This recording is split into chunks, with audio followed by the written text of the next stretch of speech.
ನಮಸ್ಕಾರ ಎಲ್ಲರಿಗೂ. ನಾವು ಗುರುವಾರ ಬೆಳಗ್ಗೆನೆ ಹಾಸನಾಂಬೆ ದರ್ಶನಕ್ಕೆ ಹೋಗೋಣ ಅಂತ ಹೇಳಿ ಹಾಸನಕ್ಕೆ ಹೊರಟ್ವಿ. ಬೆಂಗಳೂರಿಂದ ಮಧ್ಯರಾತ್ರಿ 1:30 ಬಿಟ್ವಿ. ಅಲ್ಲಿಗೆ ರೀಚ್ ಆಗೋಷ್ಟರಲ್ಲಿ 5:30 ಹೋದಾಗ ಹಾಸನದಲ್ಲಿ ನೋಡಿ ಈ ರೀತಿ ಇತ್ತು. ಫುಲ್ಲು ಎಲ್ಲಾ ರೋಡ್ಸ್ ಅಲ್ಲೂ ಲೈಟಿಂಗ್ಸ್ ಎಲ್ಲ ತುಂಬಾ ಚೆನ್ನಾಗಿ ಮಾಡಿದ್ದಾರೆ. ನಾವು ದರ್ಶನಕ್ಕೆ ಧರ್ಮ ದರ್ಶನದಲ್ಲೇ ಹೋಗೋಣ ಅಂತ ಹೇಳಿ ಬೆಳಗ್ಗೆನೆ ಹೊರಟಿದ್ವಿ. 5 ಗಂಟೆಗೆ ರೀಚ್ ಆದ್ರೆ ಧರ್ಮ ದರ್ಶನ 1 ಅವರ್ ಅಥವಾ 2 ಅವರ್ ಎಲ್ಲ ಆಗುತ್ತೆ ಅಂತ ಹೇಳ್ತಾ ಇದ್ರು. ಹೋಗಿ ಬಂದವರೆಲ್ಲಾನು ಒಂದು ಹಾಫ್ ಅನ್ ಅವರ್ ಎಲ್ಲ ದರ್ಶನ ಆಗ್ಬಿಡತ್ತೆ ಅಂತ ಹೇಳಿದ್ರು. ಸೊ ಅದಕ್ಕೆ ನಾನು ಧರ್ಮ ದರ್ಶನಕ್ಕೆ ಹೋಗೋಣ ಅಂತ ಹೊರಟ್ವಿ. ಇಲ್ಲಿ 300 ರೂಪಾಯಿ ಟಿಕೆಟ್ ಇತ್ತು, ಮತ್ತೆ 1000 ರೂಪಾಯಿ ಟಿಕೆಟ್ ಇತ್ತು. ನಾವು ಧರ್ಮ ದರ್ಶನದಲ್ಲಿ ಹೊರಟ್ವಿ. ನೋಡಿ ಬೆಳಗ್ಗೆನೆ 5:30ಗೆ ತುಂಬಾ ರಶ್ ಇತ್ತು. ಅಂದ್ರೆ ನಮ್ಗೆ ಕ್ಯೂ ನಲ್ಲಿ ಯಾವುದೇ ತೊಂದರೆ ಆಗ್ಲಿಲ್ಲ. ಸಿಂಗಲ್ ಕ್ಯೂ ಮಾಡಿರೋದ್ರಿಂದ, ಬ್ಯಾರಿಕೇಡ್ಸ್ ಹಾಕಿರೋದ್ರಿಂದ ಎಲ್ಲೂ ಸಹ ನುಗ್ಗು ತಳ್ಳಾಟ ಆ ರೀತಿ ಏನು ಇಲ್ಲ. ಎಲ್ಲ ಫೆಸಿಲಿಟೀಸ್ ತುಂಬಾ ಚೆನ್ನಾಗಿತ್ತು. ತುಂಬಾ ದೂರದಿಂದ ಹೋಗ್ತೀವಲ್ಲ ದೇವ್ರ ದರ್ಶನಕ್ಕೆ ಅಂತ ಕ್ಯೂ ನಲ್ಲಿ ಹೋಗ್ಬೇಕಾದ್ರೆ ಮಧ್ಯ ಟಾಯ್ಲೆಟ್ಸ್ಗೆ ಏನಾದ್ರು ಹೋಗ್ಬೇಕು ಅಂದಾಗ ಅಲ್ಲಿ ಬಾತ್ರೂಮ್ಸ್ ಅರೇಂಜ್ ಸಹ ತುಂಬಾ ಚೆನ್ನಾಗಿ ಮಾಡಿದ್ದಾರೆ. ಕ್ಯೂ ನಲ್ಲಿ ಹೋಗ್ತಾ ಇರೋದ್ರಿಂದ ಎಲ್ಲೂ ಸಹ ನಿಂತಿಲ್ಲ.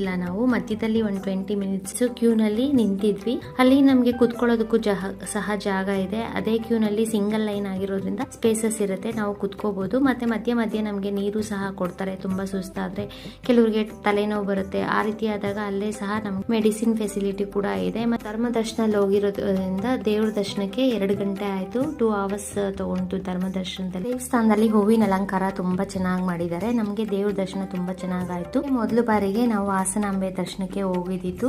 ಬೇಗನೆ ಹೋಗಿದ್ರಿಂದ ನಮ್ಗೆ ದರ್ಶನ ಬೇಗ ಮುಗೀತು. 2 to 3 ಅವರ್ಸ್ ತಗೊಳುತ್ತೆ ಕ್ಯೂ ನಲ್ಲಿ ಹೋಗೋದ್ರಿಂದ. ಮುಗಿಸ್ಕೊಂಡು ನಾವು ಹೊರಗಡೆ ಬರೋಷ್ಟರಲ್ಲಿ 7:43 ಆಗಿತ್ತು. ಬೆಳಗ್ಗೆ 5:30 ಕ್ಯೂ ನಲ್ಲಿ ನಿಂತ್ಕೊಂಡಿದ್ದಕ್ಕೆ 7:43ಗೆ ಹೊರಗಡೆ ಬಂದ್ವಿ. ಮುಗಿಸ್ಕೊಂಡು ಹೊರಗಡೆ ಬಂದ್ಮೇಲೆ ದೊನ್ನೆ ಪ್ರಸಾದ ಟಿಕೆಟ್ ಕೌಂಟರ್ ಅಲ್ಲಿ ಟಿಕೆಟ್ ಕೊಡ್ತಾ ಇರ್ತಾರೆ. ಅದನ್ನ ತಗೊಂಡು ನಾವು ಪ್ರಸಾದಕ್ಕೆ ಹೋಗ್ಬೋದು. ಅದಕ್ಕೂ ಸಹ ಒಂದು ಕೌಂಟರ್ ಅರೇಂಜ್ ಮಾಡಿದ್ದಾರೆ. ಅಲ್ಲಿ ಯಾವುದೇ ರೀತಿ ರಶ್ ಏನಿರಲಿಲ್ಲ. ಪ್ರಸಾದ ತಗೊಂಡು ನಾವು ಹೊರಗಡೆ ಬಂದು ಬಿಸಿ ಖಾರ ಪೊಂಗಲ್ ತಿಂತಾ ಇದ್ರೆ ತುಂಬಾ ಟೇಸ್ಟಿ ಆಗಿತ್ತು. ನಾವು ದರ್ಶನ ಮುಗಿಸಿತ್ತು ಗುರುವಾರ ಬೆಳಗ್ಗೆ. ಮೊದಲು ಬಾರಿಗೆ ಹಾಸನಾಂಬೆ ದರ್ಶನಕ್ಕೆ ಹೋಗಿ ದರ್ಶನ ಮುಗಿಸ್ಕೊಂಡ್ ಬಂದ್ವಿ. ಸಾಟರ್ಡೆ ಸಂಡೇ ವೀಕೆಂಡ್ ಬರೋದ್ರಿಂದ ತುಂಬಾ ರಶ್ ಇರ್ಬೋದು. ನೋಡ್ಕೊಂಡು ದರ್ಶನಕ್ಕೆ ಹೋಗೋರು ಹೋಗಿ.